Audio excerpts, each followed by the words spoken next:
يجي يقول لك ايه؟ متى يصبح الشغل، ويبدا بقى يقول لك واحد قيمه عظمى موجبه. طب خلينا نقول دي هتحصل امتى؟ لو انا دلوقتي قلت لك ان انا شايل الملزمه دي كده، هل انا دلوقتي مأثر على الملزمه بقوه؟ هو ايه اللي مخليها كده؟ ايديا؟ طب مش ايديا دي قوه؟ طب بص الحركه اللي جايه دي، لو انا مشيت كده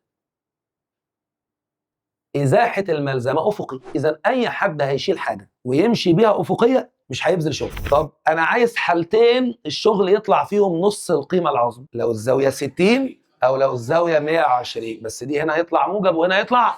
هي مين القيمه العظمى؟ اف اف دي. يبقى انت هنا بتقول لي انك عايز الشغل يساوي ربع اف اف دي، يعني انت كده عايز كوزاين سيتا تبقى بربع. مش القانون اف اف دي كوزاين سيتا؟ يبقى انت عايز كوزاين سيتا تبقى ربع. طب اعمل ايه؟ اعمل على الاله الحاسبه، ها، شيفت كوزاين ربع يساوي، تطلع الزاويه بين القوه والازاحه بربع. لو سيتا كانت حاده وزادت، يعني ايه؟ يعني مثلا كانت الزاويه 30 فجاه بقت 60، لو انت جيت تجيب كوزاين كل واحده فيهم هتلاقي ان كل ما الزاويه زادت معاك الحاده كل ما الكوزاين بتاعها يقل. والعلاقه بين كوزاين سيتا والشغل علاقه طرديه، فالشغل هو كمان يقل. طب لو الزاويه كانت منفرجه وقال لك سيتا المنفرجه دي زادت، الموضوع بيختلف مع الزاويه المنفرجه، هتلاقي كوزاين الزاويه زاد معاه وهتلاقي الشغل زاد معاه. لو هو ما قاليش القوه اللي اثرت بيها كذا، هتلاقيه بيديك 3 احتمالات. دي اسمها السرعه الايه؟ ابتدائيه،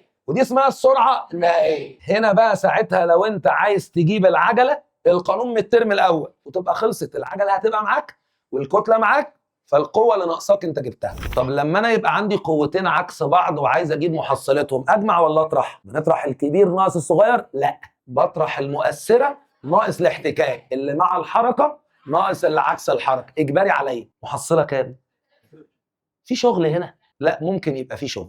الرسمه دي اتكررت على السبوره دي مرتين، مره لما جبت الميل بتاعها جبت العجله، هنا بقى هو طالب الازاحه. لو العلاقه بين سرعه وزمن، هات المساحه اللي ظهرت تحت الخط المرسوم، ده اسمه حساب الشغل بيانيا. دي كل الملاحظات اللي موجوده على الجزئيه دي، واللي هحل عليها 4 مسائل، كل مساله عايزه 3 ثواني لو انت ركزت في كل كلمه قلتها.